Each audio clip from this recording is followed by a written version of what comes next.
حبيبنا وشفيعنا وقرة أعيننا محمد وعلى آله وصحبه وسلم تسليما كثيرا.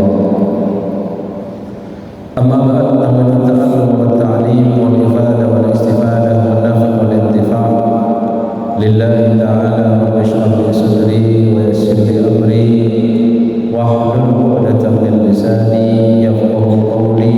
آمين يا رب العالمين. Ikhwatul iman jemaah sekalian, alhamdulillah, mari kita bersyukur kepada Allah Subhanahu wa taala. Sore hari ini diberikan kemudahan untuk bisa duduk di majelis ilmu walaupun di tengah-tengah kesibukan perkuliahan, apalagi di BPNS masuk di UTS ya. Dan ini bagian dari ujian kita keistiqomahan, khususnya ini ujian istiqomah atau tidak dalam mencari ilmu. Ilmu itu perlu dituntut atau dicari. Kalau secara garis besar ilmu itu dibagi dua. Ada ilmu akhirat, ada ilmu dunia.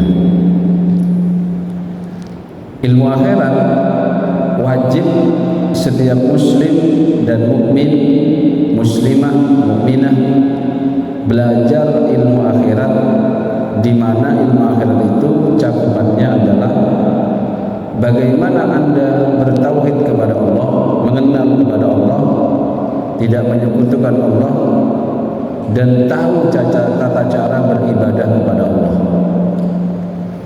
Minimal rukun Islam Anda terpenuhi dengan mengetahui dan juga memahami detail, bahkan bisa dijamin sampai tingkat sah dalam melakukan ibadah ya.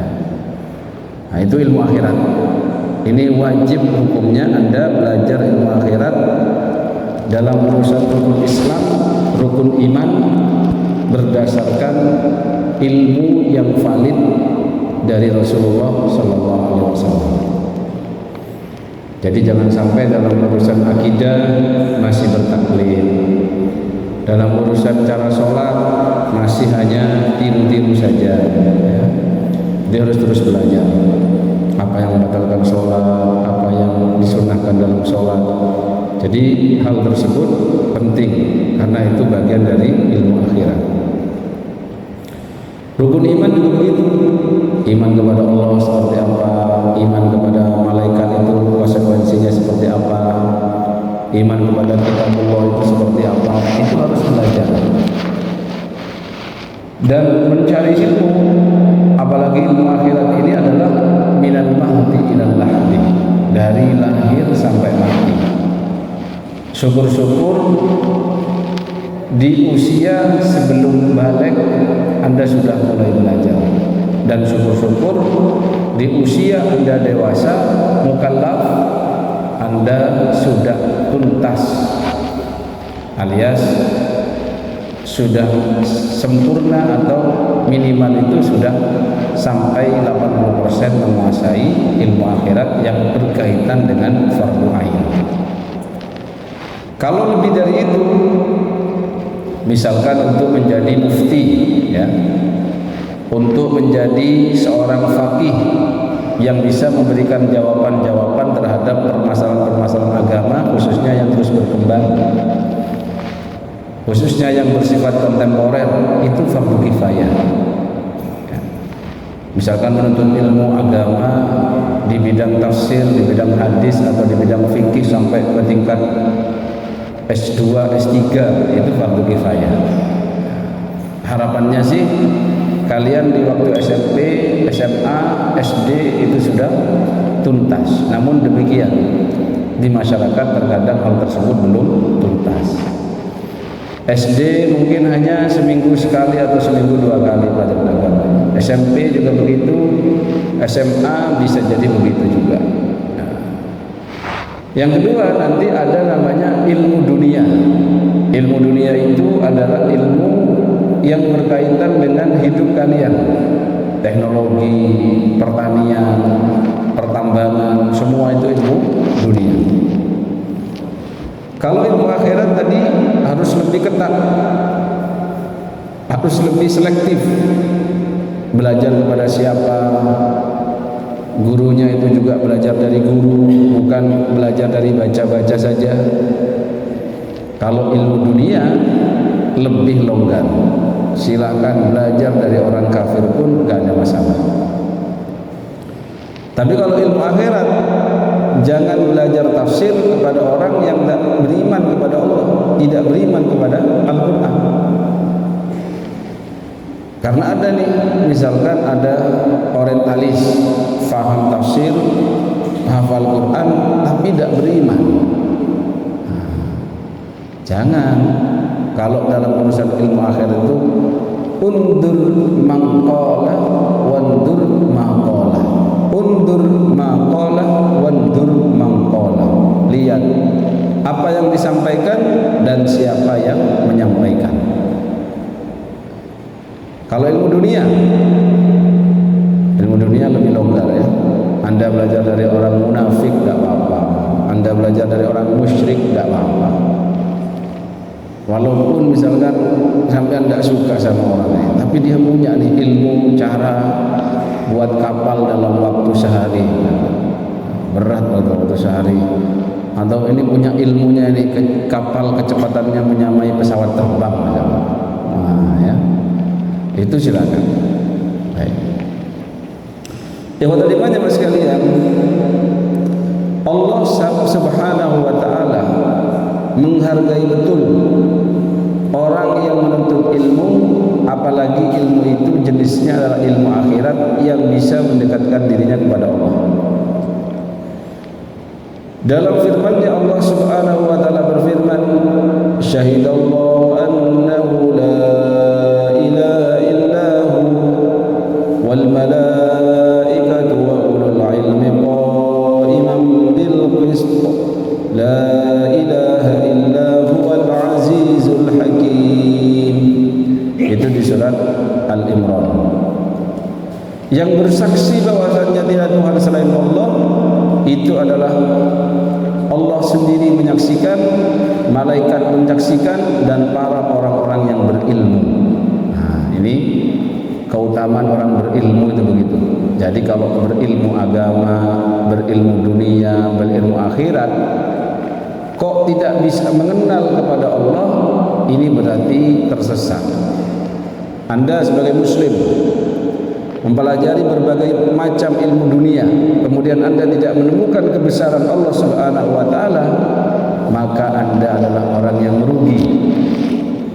Karena kita diperhatikan, karena kita diperintahkan untuk melihat kepada ciptaan Allah ini, bahwasannya inna fi khalqis samawati wal ardh wa ikhtilafil laili wan nahar la ayatin li ulil albab. Semua yang Allah ciptakan di muka bumi ini adalah cara kita menemukan kebesaran Allah. Kemudian kita lihat, afala yanzuruna ilal ibili kaifa khuliqat wa ilas samai kaifa rufi'at wa ilal jibali kaifa nusibat wa ilal ardi kaifa sutihat. Tidakkah kalian melihat bagaimana Allah menciptakan onta? Teliti. Apalagi Anda ambil jurusan perontaan. Apalagi tidakkah kalian melihat bagaimana Allah meninggikan langit tanpa ada tiangnya? Tidakkah kalian melihat bagaimana Allah menancapkan gunung? Jadi kemarin saya itu dari Gunung Semeru yang di Jogja itu, betapa besar kekuasaan Allah. Bahkan orang Jogja itu senang kalau Gunung Semeru itu meletus. Ya, 2000 berapa? 10 ya. Letusannya luar biasa. Kemudian ada vulkanik ya, pasirnya itu lava ya. Itu sampai sekarang masih ditambang pasirnya itu. Dan satu truk itu bisa harga pulaknya di situ 800.000. Luar biasa ya. Itu baru satu Gunung Merapi meletus. Dapat hikmah mereka, dapat rezeki. Tapi ya kita di sini kena dampaknya ya. Gunung Semeru wahing, watuk-watuk aja gitu. Awak dhewe kena ya. Itu ikhwatan iman ya. Jadi ilmu ini baik ilmu akhirat, ilmu dunia, silakan cari, tapi ujungnya harus menemukan kebesaran Allah. Tidak hanya belajar aja, tapi tanpa punya rasa dekat dengan Allah Subhanahu wa taala. Dan Allah Subhanahu wa taala akan meninggikan orang yang berilmu di antara kalian. Dalam firman-Nya, yarfa'illahu alladhina amanu minkum walladhina utul ilma darajat. Allah akan mengangkat derajat orang-orang yang beriman di antara kalian. Begitu juga Allah akan mengangkat derajat orang-orang yang diberikan ilmu. Jadi Anda bisa perhatikan ayat ini. Profesinya sama, karena ilmunya beda bisa dihargai lebih. Nyopir, itu kan ilmu nyopir ya. Satunya nyopir angkot, satunya nyopir truk, satunya nyopir bis, satunya nyopir pesawat, satunya nyopir tank. Gajinya beda kan. Ilmu dunia itu bisa diukur dari seberapa gajinya itu. Nyanyi itu kalau dengan ilmu akhirnya menjadi indah, suaranya pun indah, dia nyanyi dibayar. Ya benar. Artis ternama katanya satu lagu itu dibayar 3 juta. Kalau tidak pakai ilmu, anggur nyanyi nggak dibayar, justru membayar. Ya, ono wong nyanyi bayar, nyewa di karaoke di kamar-kamar kotak-kotak itu, ya, karena nggak profesional, bayar per jamnya mungkin 100.000. Dan di kota itu di suara teman tuh ketemu loro, suara ini gak enak. Jadi begitu ya. Apa main bola yang dengan keilmuannya, dengan skillnya, ya, masya Allah ya, bisa digaji. Coba sing semerawut mainnya gak enak, gak pakai ilmu. Oh, pokoknya tendang, bal tendang, enggak akan dihargai. Itu urusan dunia. Dalam urusan pembangunan misalkan ada kuli, ada tukang, ada mandor, ada arsitek, ya, ada pengawas bangunan. Rumpunnya sama, tapi penghargaan masyarakat beda ya. Gaji kuli itu selisih 20 ribuan ditimbang tukang, padahal soronya kerjaan itu soroan kuli. Mandor itu ngamuk-ngamuk, marah-marah, dibayar, ya kan? Arsitek, nah ini kan, gak keringetan, bayarannya yang ngalah-ngalahi tukang, ya. Nah itu ilmu ikhwatal iman. Sehingga Allah Subhanahu wa taala menegaskan, "Qul hal yastawil ladzina ya'lamuna wal ladzina la ya'lamun." Katakan, apakah sama antara orang yang tahu berilmu dengan orang yang tidak berilmu? Jawabannya ya enggak sama. Maka dari itu, ayo kita cari ilmu. Apakah ilmu akhirat itu Pak pengaruh sekali kepada derajat? Oh, sangat. Bisa jadi orang itu berzakat menurut pandangan dia, tetapi karena ilmu zakatnya nggak ada, akhirnya tidak diterima zakatnya, alias zakatnya tidak sah. Contoh ya, orang zakat mal, zakat malnya menggunakan sarung, padahal dia sedang berdagang. Walaupun berdagang sarung sekalipun, zakatnya nggak boleh berupa sarung, tapi harus berupa uang, emas. Tapi karena dia, wah saya kan dagang sarung, wah zakat mal pakai sarung, nggak sah. Yang sholat sama-sama sholat Jumat, tapi pahalanya bisa melebihi dari yang satu dan yang lain. Kenapa? Karena dia berilmu. Sebelum berangkat salat Jumat dia mandi dulu dengan niat nawaitul ghusla li hurmati yaumil jum'ati lillahi ta'ala. Saya niat ya Allah mandi ini untuk menghormati hari Jumat, dapat pahala mandi sunnah. Pakai dia baju yang putih-putih, pakai kopiah putih, pakai gamis putih, pokoknya yang putih-putih, dapat pahala. Berwangi-wangian dia, dapat pahala lagi, ya. Wudu juga begitu. Bahkan baca Quran juga begitu. Yang satu baca Quran yang angger bunyi, sehingga apa? Bacaannya itu banyak salahnya. Yang satu baca Quran dengan ilmu, tajwidnya dia tahu, sifat hurufnya bagus, makhraj hurufnya juga dipenuhi, bahkan panjang pendeknya pun karena dia berilmu bagus bacaannya. Maka yang seperti itu yang diberikan pahala oleh Allah, satu huruf satu kebaikan dikali lipatkan menjadi 10 kebaikan. Man qara'a harfan min kitabillah falahu bihi hasanah wal hasanatu bi asyri amsalha. Ikhwatul iman jemaah sekalian, maka minta sama Allah, wa qur rabbi zidni ilma. Ya Allah, berikan tambahan ilmu kepadaku. Dan doa itu harus kalian juga barengi dengan usaha.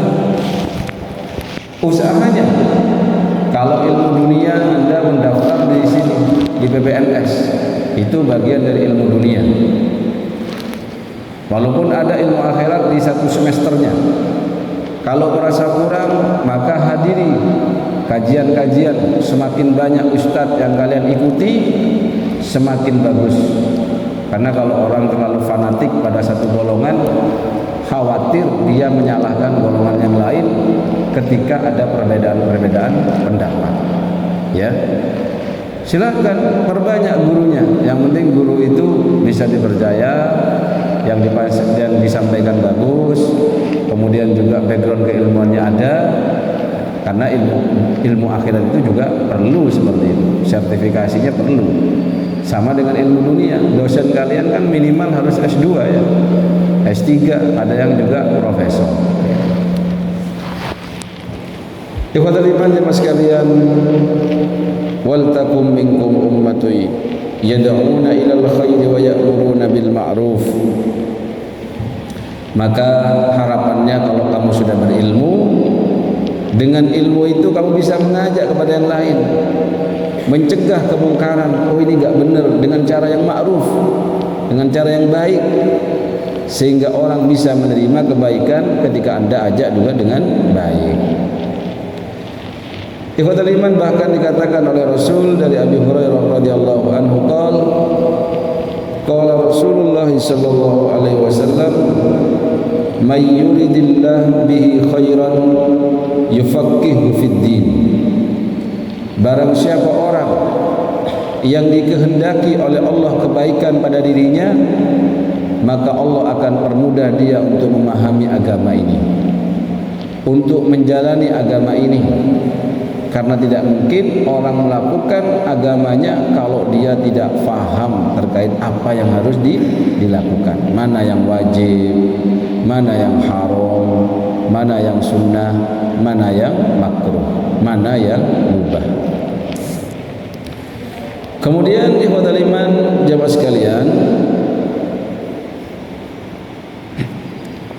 keutamaan orang mencari ilmu, khususnya ilmu akhirat itu, akan senantiasa mendapatkan doa dari makhluk Allah yang lain. Di antaranya adalah para malaikat. Dikatakan, ma min kharijin kharaja min baitihi fi talabil ilmi. Tidaklah ada seorang yang keluar dari rumahnya, dari kos-kosannya, dari asramahnya untuk datang mencari ilmu, illa wada'at lahul malaikatu ajnihataha, kecuali malaikat meletakkan sayapnya untuk menunjukkan ridhonya, ridhon bima yasna. Kemudian juga dikatakan ad-dunya mal'unatun, dunia ini adalah terlaknat, mal'unun ma fiha, begitu juga yang ada di dalamnya, illa dzikrullah wa ma walah, kecuali orang yang senantiasa berzikir kepada Allah, wa aliman wa muta'alliman, dan juga kecuali orang yang alim yang mengajarkan ilmunya, begitu juga orang yang senantiasa belajar karena ingin menghilangkan kebodohannya. Kemudian ikhwatul iman, jamaah sekalian, kalau Anda sudah mendapatkan ilmu, jangan medit untuk menularkan atau menyampaikan atau juga mengajarkan kepada orang sekitarnya. Karena dikatakan oleh Rasul sallallahu alaihi wasallam, man dalla ala khairin falahu mithlu ajri fa'ilihi. Barang siapa orang yang menunjukkan kepada orang lain suatu kebaikan dengan ilmu yang dia miliki itu, maka orang tersebut berhak mendapatkan pahala dari orang sebagaimana orang tersebut mendapatkan pahala. Misalkan kamu ngajarin temanmu baca Quran sampai bisa, lalu teman yang kamu ajarin itu istiqomah baca Quran, kamu dapat pahala sebagaimana dia mendapatkan pahala itu. Atau temanmu ini tidak bisa sholat, akhirnya kamu ajarin sholat, begini loh sholat yang saya belajar dari guru saya, sampai dia bisa dan istiqomah sholat, maka kamu berhak mendapatkan pahala sebagaimana pahala yang dia dapatkan ya. Nah ini pentingnya ya. Ikhwatul iman jemaah sekalian, pastinya dalam mencari ilmu tantangannya banyak. Di antaranya adalah rasa malas. Apalagi ilmu akhirat biasanya dikalahkan dengan ilmu dunia. Maka usahakan ketika Anda belajar di PPNS, khususnya ketika pelajaran agama Islam, jangan diremehkan. Kenapa? Karena ketika Anda meremehkan ilmu itu, Anda nggak akan dapat ilmunya. Meremehkan itu bisa jadi ketika gurunya menjelaskan, dia malah nulis tugas pelajaran lain. Padahal ilmu akhirat itu yang akan dibawa sampai kamu mati. Kalau ilmu dunia terkadang orang lulusan jurusan IT kadang nggak kerja di bidang IT. Ada yang malah lulusan kelautan malah jadi peternak ikan gitu. Banyak kalau ilmu dunia nggak nyambung itu. Ada yang jurusan informatika jualan herbal ada. Ada yang jurusan apa begitu ya, penerbangan, tapi dia nggak pernah nerbangin pesawat atau nggak pernah bikin pesawat, malah jadi petani misalnya. Kan banyak ya seperti itu. Tapi kalau ilmu akhirat, kalau Anda sudah belajar, lakukan, dan kalau belum tahu silakan belajar, karena itu adalah bekal sampai mati, sampai menghadap kepada Allah ya. Bahkan kalau kita berhadapan dengan orang-orang yang disinyalir adalah guru kita, muliakan. Kenapa? Bukan berarti gila hormat atau memuliakan orang tersebut karena hal tertentu, tapi karena dia sudah memberikan waktu, tenaga, ilmu yang dimilikinya untuk menularkan ilmu dan mentransfer keilmuan itu. Dan tidak akan hina ketika Anda memuliakan ilmu, begitu juga para ahli ilmu. Ikhwatul iman jemaah sekalian, dan jangan sampai kita itu menjadi orang yang malas. Akhirnya malas menuntut ilmu, jadilah dia orang yang bodoh.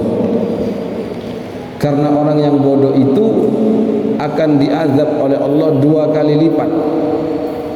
Misalkan dia sholat tidak tahu tata cara sholat, dia zakat tidak tahu tata cara zakat, kemudian asal saja zakatnya kayak tadi yang saya contohkan, asal saja sholatnya, dan dia tidak mau belajar, dia tidak tahu kalau dirinya itu tidak tahu.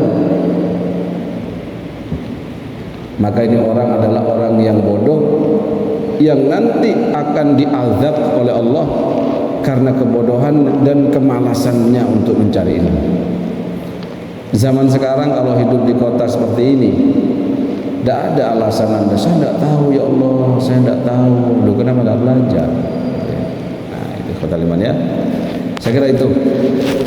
Maka ikhwatul iman, niatkan belajar Anda di sini dalam rangka menghilangkan kebodohan, dan niatkan juga, ya Allah, saya belajar ilmu akhirat untuk kepentingan akhirat saya, dan tata niat kalian setiap hadir di majelis ilmu agar bisa menjaga adab-adab ilmu sehingga kelak mendapatkan ilmu yang barokah, ilmu yang manfaat, ilmu yang bisa kita amalkan setelah kita mengetahui dan mendapatkan.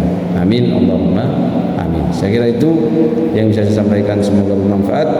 Subhanakallahumma wa bihamdika asyhadu an la ilaha illa anta nastaghfiruka wa natubu ilaik. Assalamualaikum warahmatullahi wabarakatuh. Monggo kalau ada pertanyaan silakan.